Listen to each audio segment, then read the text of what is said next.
Défi J'envoie 2026, jour 24. Aujourd'hui, la contrainte, elle était double, enregistrer en public et parler d'une thématique d'avenir.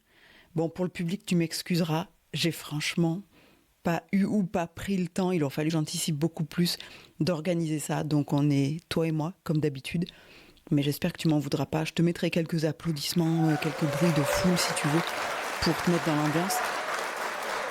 Moi, j'ai envie que tu sois là avec moi, comme si tu étais assis dans une salle, et qu'il y ait du public ou pas, finalement, peu importe.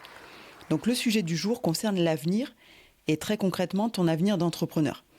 On va parler d'un mot qui fait beaucoup de bruit en ce moment, un mot qui fascine, mais aussi un mot qui inquiète, c'est l'intelligence artificielle. Et plus précisément, on va se poser une question simple, mais pas si simple que ça. Est-ce qu'il faut utiliser l'IA dans sa communication ?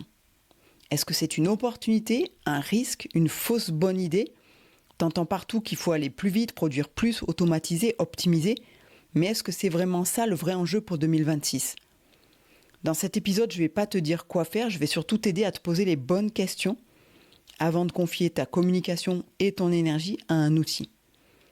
Et je te rappelle que lundi 26 à 11h, je te propose un atelier qui est 100% offert pour t'aider à faire un calendrier éditorial qui tienne la route, qui serve ton business, qui serve tes objectifs et qui te permette vraiment de parler aux clients avec qui tu as envie de travailler. Le lien pour s'inscrire, il est dans les notes du podcast, il est encore temps de nous rejoindre. Ceci dit, installe-toi confortablement, on ouvre le débat. Allez, bonne écoute. Bienvenue dans Empowercast. Pendant tout le mois de janvier, j'ai décidé de relever le défi J'envoie, proposé par l'Académie du podcast. Il s'agit de publier un épisode par jour, tous les jours, en tenant compte d'une contrainte créative ou narrative imposée. Pour l'occasion, Empowercast s'est paré d'un nouveau générique et j'espère que tu l'apprécieras et que tu t'amuseras autant que moi à écouter chacune de ces capsules. Pour info, tu pourras retrouver tous les participants à ce challenge grâce au hashtag J'envoie 2026 sur les réseaux sociaux.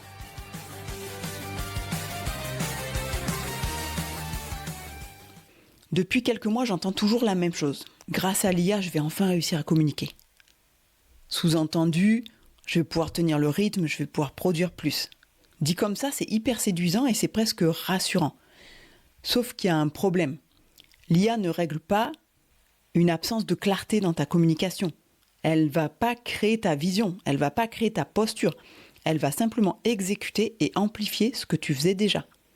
Et c'est là que le piège se referme potentiellement. Parce que si ta communication est floue aujourd'hui, l'IA va produire du flou, mais juste plus vite et en plus grande quantité. Si tu ne sais pas vraiment à qui tu parles, l'IA, elle va t'aider à parler à tout le monde, comme tu le fais déjà, peut-être. Mais si tu parles à tout le monde, tu parles à personne. Si tu communiques déjà en passant en force sous pression avec une petite voix intérieure qui te dit « il faut que je publie, il faut que je sois visible », alors l'IA va juste t'aider à t'épuiser de manière plus efficace. Et c'est ça que je trouve dangereux parce que c'est pas vraiment l'outil en lui-même. Bien au contraire, je suis une grande fan. Mais l'illusion que cet outil va compenser un manque de clarté intérieure. En gros, l'illusion que l'IA peut remplacer l'humain. Eh ben non. On a besoin de toi pour réfléchir, pour établir ta stratégie, pour savoir ce que tu veux et à qui tu veux le proposer. Et beaucoup d'entrepreneurs pensent qu'ils ont un problème d'outils. En réalité, il y a un problème de direction, de stratégie. Et aucune intelligence artificielle ne peut choisir ta direction à ta place.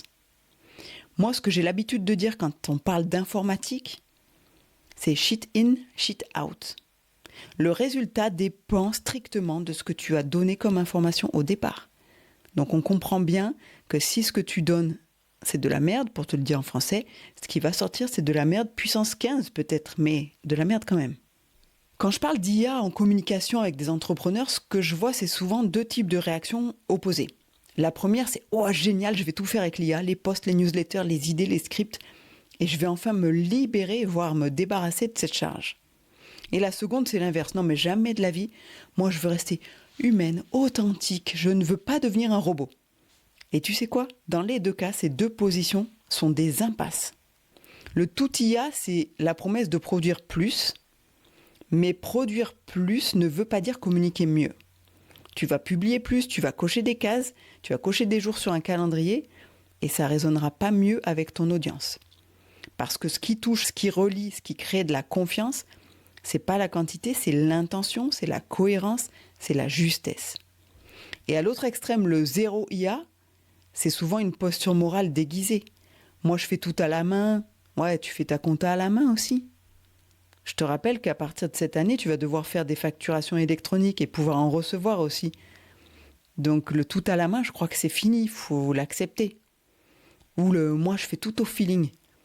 Ouais, super. Mais ton feeling, en général, il n'est pas toujours hyper stratégique. Tu l'auras remarqué, je pense. Donc dans la réalité, qu'est-ce que ça donne ? Des publications irrégulières, de la culpabilité, parce que tu n'as pas tenu ta cadence, une communication qui est souvent repoussée à plus tard, et puis une pénible impression de courir toujours après le temps. Et le vrai problème, c'est pas l'IA.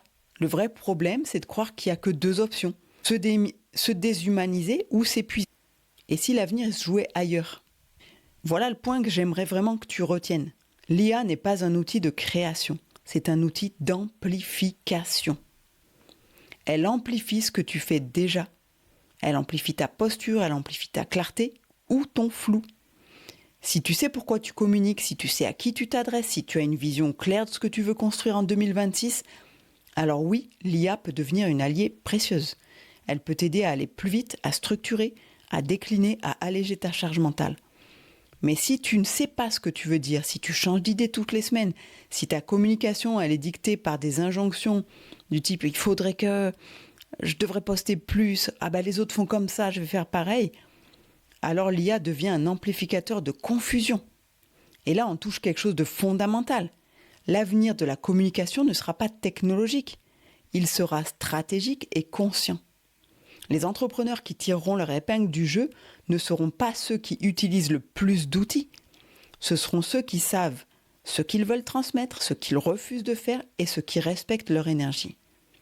L'IA, elle n'est pas là pour décider à ta place. Elle est là pour servir une direction que toi, tu as déjà posée. Alors j'aimerais te proposer un petit exercice là maintenant.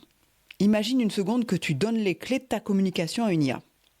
Pas pour créer, mais pour amplifier exactement ce que tu fais aujourd'hui. Qu'est-ce qu'elle amplifierait ? Ta clarté ou ton hésitation ? Ta vision ou ta dispersion ? Ton plaisir de transmettre ou ta pression de publier ? Et surtout, est-ce que ce que tu fais aujourd'hui mérite vraiment d'être amplifié ? Oui, je sais, c'est dur comme question. Mais il faut se la poser. On n'est pas devenu entrepreneur pour se mentir à nous-mêmes. Et si la réponse te met un peu mal à l'aise, c'est normal. Ce malaise, c'est pas un problème, c'est juste un signal. Et ce signal, il dit une chose simple. Avant d'utiliser l'IA, avant de chercher à aller plus vite, il faut savoir où tu vas. Et c'est exactement pour ça que j'ai créé un atelier que je t'offre lundi 26 janvier à 11h, heure de Paris, un atelier communication pour poser ton plan éditorial. Et c'est pas un plan pour publier tous les jours, hein. C'est un plan pour communiquer avec cohérence, respecter ton énergie et savoir quoi dire, quand et pourquoi. L'IA, si tu choisis de l'utiliser ensuite, viendra au service de ce plan et pas l'inverse. Bref, tu trouveras toutes les infos pour t'inscrire dans la description de l'épisode. On se voit lundi à 11h. En conclusion, je voulais te dire que l'avenir de la communication, il ne se jouera pas à coup d'outils, il se jouera à coup de choix conscients. Choisir ce que tu veux amplifier, choisir ce que tu refuses de sacrifier, choisir une communication qui te ressemble, qui te ressource et qui te respecte. Et oui, tu as reconnu mon triple R. Il est indissociable de moi. Et sur ce chemin-là, la technologie, elle peut être une alliée à condition qu'elle reste à sa place. Je te laisse réfléchir à tout ça. Je te retrouve demain pour un nouveau défi. Et d'ici là, n'oublie pas, keep shining. Merci d'avoir écouté cet épisode jusqu'au bout. Pendant tout le mois de janvier et pendant toute la durée de ce défi J'envoie, je te propose de me laisser des commentaires ou des questions sur le répondeur d'Empowercast que tu trouveras dans les notes du podcast. C'est un lien sur lequel tu cliques et qui te permettra de me laisser un message de moins de 30 secondes. Mais il y a déjà de quoi en dire en 30 secondes. Allez, j'ai hâte d'écouter ton message. À demain!